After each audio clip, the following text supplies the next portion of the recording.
Bonjour à tous et bienvenue pour la matinale, l'émission quotidienne de CMC Markets qui débute à 10 heures. Je suis Nicolas Chéron, analyste pour vous servir et nous sommes aujourd'hui le vendredi 26 août 2016.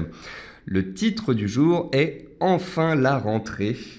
En effet, aujourd'hui, nous allons avoir un discours de Janet Yellen au symposium de Jackson Hole, le rendez-vous annuel des banquiers centraux.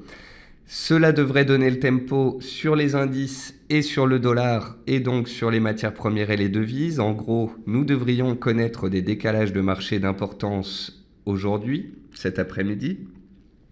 Ensuite, la semaine prochaine, nous allons rentrer dans la 35e semaine de l'année. Or, statistiquement parlant, c'est une semaine qui signifie ou qui coïncide avec le retour des opérateurs et donc des volumes et de la volatilité. C'est pour cela que j'ai utilisé cette expression « enfin la rentrée ».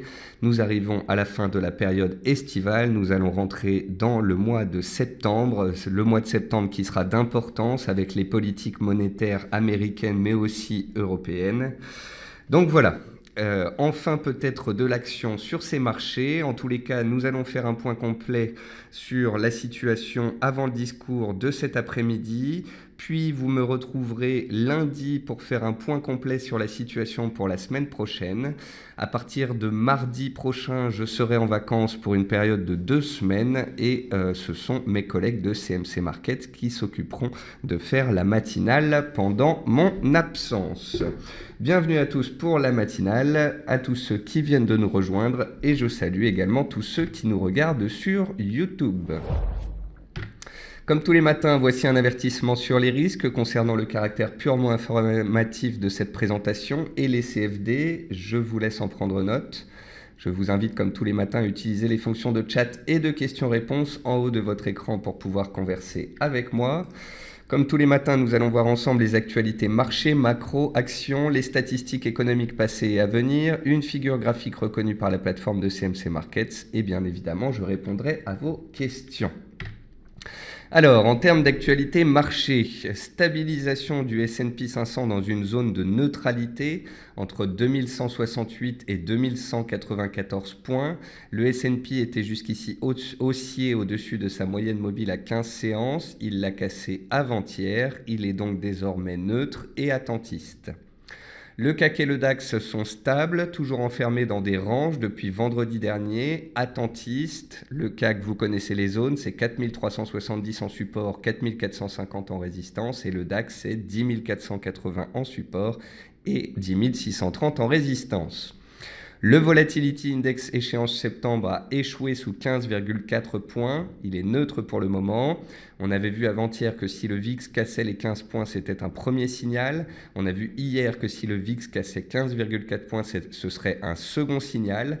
Heureusement pour les acheteurs, le VIX s'est arrêté sous les 15,4 points. Il est resté neutre et donc il pourrait soit repartir à la hausse, soit à la baisse. Mais en tous les cas, il est neutre et attentiste comme les indices et tout dépendra donc du discours de Janet Yellen.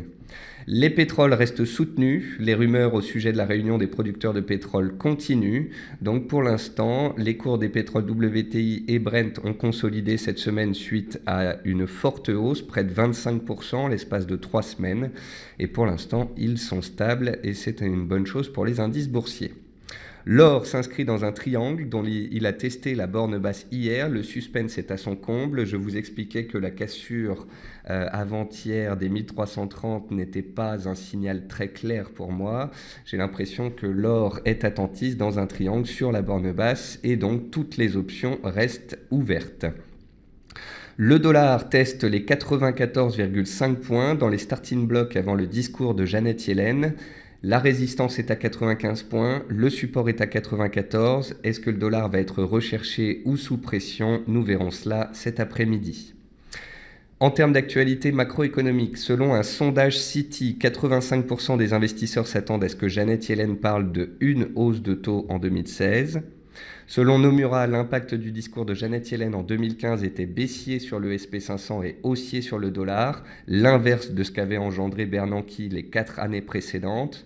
Si Janet Yellen devait réitérer ce qu'elle a fait l'année dernière, on aurait donc des pressions baissières sur les indices et des pressions haussières potentiellement sur le dollar. Selon Bank of America, les opérateurs s'attendent désormais plus à du stimulus fiscal qu'à des quantitative easing, donc des QE. En effet, on a eu des QE en Europe, en Angleterre, aux États-Unis, au Japon. Et désormais, c'est plus le mot de stimulus fiscal, de soutien budgétaire qui est utilisé en Europe, aux États-Unis. Donc, on verra si les QE des banques centrales comme le Japon et l'Europe évoluent en ce sens. Selon Citigroup, une victoire de Trump aux élections pourrait baisser la croissance de 0,7 à 0,8%. Ce serait même peut-être potentiellement la cause d'une éventuelle récession. Donc voilà, pour l'instant, il est clair que selon Citigroup et d'autres banques, jusqu'ici, une victoire de Trump serait plutôt négative. Enfin, la corrélation à horizon 5 ans entre la performance du S&P 500 et les rendements en dividendes des entreprises de l'indice est à son plus haut depuis 1993. Les opérateurs, en fait, ne sont plus à la recherche que de rendement. On peut aujourd'hui emprunter de l'argent pratiquement à taux zéro, puis aller se positionner sur des actions qui ont un rendement positif. C'est ce qu'engendrent en fait les politiques monétaires des banques centrales, puisque tous les taux sont en train de tendre vers zéro, voire en négatif. Eh bien, cela engendre des prêts opérés par les investisseurs, les sociétés, les États, et ça pousse en fait tous les rendements vers leur maximum, le marché obligataire, le marché action, le marché immobilier, et donc c'est une situation historique. Côté entreprise, Adocia, la biotech française, a annoncé des résultats cliniques qui déçoivent les investisseurs. Le titre perdait près de 9% ce matin. Gemalto a réalisé un résultat net en hausse de 1,4% au premier semestre et confirme ses perspectives 2016. Le titre était recherché ce matin à plus 3, me semble-t-il. Morel et Prom a repris sa cotation. La société va être rachetée par OPA sur l'ensemble des titres restants.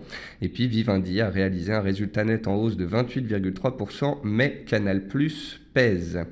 Dans les meilleures et les moins bonnes performances du CAC 40, on retrouve dans les hausses un peu d'automobile, un peu d'énergie. On retrouve dans les baisses les bancaires sous pression en attente du discours de Janet Yellen cet après-midi. Côté statistiques passées, l'indice du climat des affaires IFO a reculé à 106,2 contre 108,3 un mois plus tôt. Donc l'indice du climat en Allemagne. Les distributeurs britanniques ont enregistré en août leur meilleure vente depuis 6 mois, à plus 9 contre moins 14 en juillet. Le PIB du deuxième trimestre en Espagne a été revu à la hausse à plus 0,8%. Alors que parallèlement, le PIB français pour le T2 a été validé à 0%. Et puis, on a eu hier la hausse des commandes de biens durables US de plus 0,4% contre des attentes à 3,5%. Aujourd'hui, à 10h30, on aura le PIB révisé en Angleterre. À 14h30, le PIB révisé pour les États-Unis. À 16h, on aura l'indice de sentiment, l'indice de l'Université du Michigan. Et quant au discours de Janet Yellen, ce sera à 2h GMT. Il faut que je vérifie si ça donne 3h ou 4h de l'après-midi, mais en tous les cas, ce sera soit 15h, soit 16h à surveiller de près. Et puis, pour finir, je vous remontre une figure graphique reconnue par la plateforme de CMC Markets il y a à peu près 10 jours. C'est un biseau ascendant. On avait vu ensemble qu'il y avait 82% de chances de sortir de ce biseau ascendant par le bas. Néanmoins, nous avons constaté que suite à la cassure de ce biseau, eh bien, il n'y avait pas eu d'accélération en début de semaine. On s'est accroché aux 10 500 points toute la semaine. Donc si ce soir, les vendeurs prennent la main, que le DAX casse en clôture les 10 500 points et qu'il accélère sous les 10 380 points les plus bas de la semaine, alors on aurait bel et bien une sortie de biseau validée et une consolidation baissière qui se mettrait en place. Si au contraire, d'ici ce soir, quoi que l'on fasse en termes de volatilité, car ça peut être très volatile, tant qu'on finit au-dessus des 10 500 points, le support tiendrait et la tendance haussière pourrait reprendre ses droits à tout moment. Donc vous l'aurez compris, c'est vraiment une séance charnière sur les marchés. C'est pour ça qu'on va faire un point graphique ensemble, mais que sur la plupart des actifs, ça reste du qui tout double. Sur les US, donc ici le S&P 500, on est aussi en données mensuelles et en données hebdomadaires. Ce qui a changé mercredi, c'est que la tendance n'est plus haussière mais neutre à court terme. Le support, c'est 2168 points. La résistance, c'est 2194 points. Entre ces bornes, le S&P reste complètement neutre. Seule une clôture validée en dehors d'une de ces deux bornes changerait le tempo soit à la hausse, soit à la baisse. Concernant le DAX, il est posé sur support, très attentiste. Il a passé toute la semaine dans un range entre 10 480 et 10 650. Tant qu'il n'y a pas de cassure, il n'y a pas de signal. Pour l'instant, le marché est très attentiste. Sous les 10 480 points, on a donc un support à 10 380 points, les plus bas de la semaine. Ça correspond aussi à une oblique haussière qui passe par les plus bas des 2 derniers mois. Ce serait un éventuel support en rappel au cas où on se ferait une petite frayeur. Et puis, bien évidemment, si on tient les 10 480 points et qu'on repart à la hausse, ce serait très positif. Concernant le CAC 40, le CAC 40, il tient bien, il est même un petit peu plus haut que le DAX, il a été un peu plus propre, un peu plus solide cette semaine. Le support à 4370,80 points a été testé très proprement, la résistance à 4440, 4450 également. Il n'y a pas eu de faux signaux, il n'y a pas eu de piège. Tant que le CAC est au-dessus des 4380, 70-80, il est au-dessus de son oblique, il est dans une tendance haussière et il peut redémarrer à la hausse. Si on venait à casser les 4370 points en cours de clôture, eh bien, les baissiers prendraient la main, on serait en tendance baissière et il y aurait un risque de retour vers les 4300 points.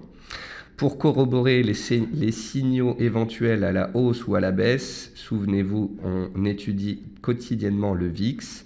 Donc je vous avais prévenu mardi de surveiller les 15 points. Mercredi, on a cassé les 15 points sur le VIX, donnant une petite alerte. C'est ainsi que le S&P est passé de haussier à neutre. Hier, je vous avais dit qu'il ne fallait pas casser les 15,40 points sous peine de voir le VIX accélérer à la hausse et donc les indices partir à la baisse. On s'est arrêté à 15,38 points, pile poil sous la résistance, et on est reparti à la baisse. Si cet après-midi, le VIX retourne vers ses plus bas, les indices monteraient théoriquement. Si le VIX venait à dépasser les 15,4 points et les indices déclenchaient des signaux baissiers, alors il faudrait être très prudent. Les marchés seraient peut-être en train de se retourner. Concernant le marché action ce matin, pas de très forte volatilité. On retrouve Vivendi qui est sous pression à moins 4% après la publication de ses résultats. On retrouve toujours des biotech, Selectis, Genfit. On retrouve une pharma Eurofins Scientifique, donc toujours ce secteur des pharma, des biotech sous pression.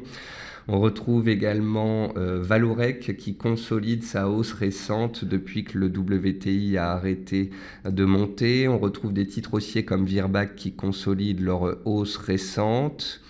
Dans les hausses, on retrouve donc Morel et Prom qui a repris sa cotation. On retrouve l'automobile avec Peugeot et Renault dans les plus fortes hausses du jour, ce qui est tout de même une bonne chose. On retrouve aussi certains équipementiers automobiles, Valeo, Forestia. On retrouve Valeur Pétrole, Technip. Alors Technip, elle est vraiment à la croisée des chemins. Quand on regarde en données hebdomadaires le graphique de Technip, on voit qu'on est dans une tendance baissière depuis 2 ans et demi, mais que depuis le début de l'année, les acheteurs ont pris la main.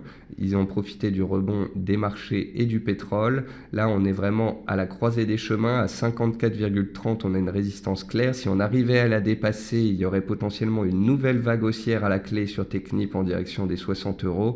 Si bien évidemment on échoue sous ce seuil, eh bien la tendance baissière pourrait reprendre en direction du support à 45,5 €. Donc voilà pour les actions, les marchés actions, peu de volatilité, peu de nouvelles aujourd'hui, peu de gros décalages. Les marchés sont vraiment attentistes. Sur les matières premières, c'est la même chose. Les cours du pétrole donc, ont baissé en début de semaine. On est venu se positionner sur les supports.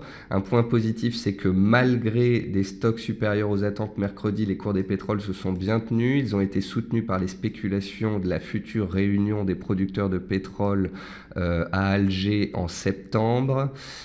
Donc voilà, pour l'instant, on tient très bien. Si on venait à casser les 48,60, on pourrait revenir vers 47. Si au contraire, tant qu'on tient le support ici, on pourrait relancer à tout moment vers la résistance à 51. Concernant les cours du riz, on a cassé les supports après avoir échoué sous résistance. Souvenez-vous, on a vu ici que dans la zone des 10,40, 10,50, il y avait de la résistance. On y a buté une fois, on y a buté deux fois. Les vendeurs ont repris la main. On a cassé les supports de court terme et donc le support majeur, c'est de nouveau les plus bas annuels vers 9, 9,20. Donc voilà. J'attends le riz soit sur une cassure de résistance à 10,50, soit en cas de retour sur support. Pour l'instant, il est au milieu de nulle part. Le soja a échoué sous résistance hier. Souvenez-vous, on avait vu que le soja, au deuxième trimestre, avait explosé à la hausse. Puis cet été, il a consolidé. Ces dernières séances, il remontait petit à petit sous une résistance. Et puis pour l'instant, on échoue cette résistance et on reste dans une tendance baissière de moyen terme. Les cours du gaz naturel sont toujours très recherchés, ils sont encore grimpés après les stocks hier. Vous voyez qu'on est au croisement des chemins sur le gaz. Si la hausse devait s'arrêter ici, on aurait fait un pullback sous triangle et on repartirait à la baisse. Si au contraire les acheteurs réussissaient à casser la zone des 2,90, 2,92, les plus hauts annuels, on pourrait de nouveau connaître une accélération en direction du seuil psychologique des 3, voire de la prochaine résistance technique à 3,10. Les cours du blé sont sur le support des 400 cents. On arrive à la fin du mois, on arrive à la fin de la semaine. Il faudra absolument que les acheteurs se présentent dans la zone de prix actuelle sous peine que les cours du blé cassent un support mensuel clé.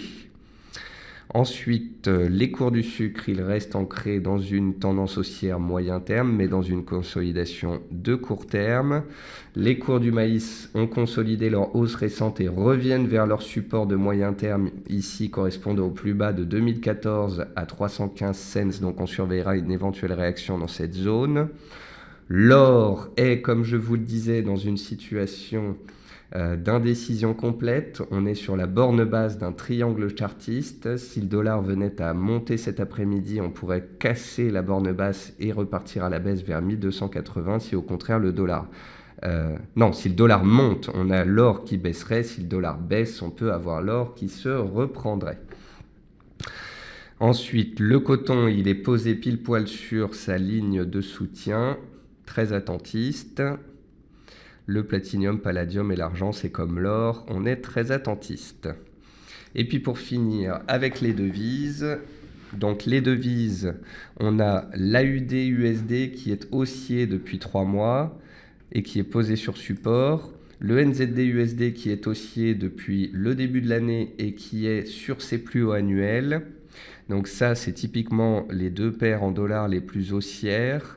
Si le dollar devait baisser, bien évidemment, on pourrait avoir un beau rebond sur support sur l'AUD et une accélération au-dessus des plus hauts annuels sur le NZD.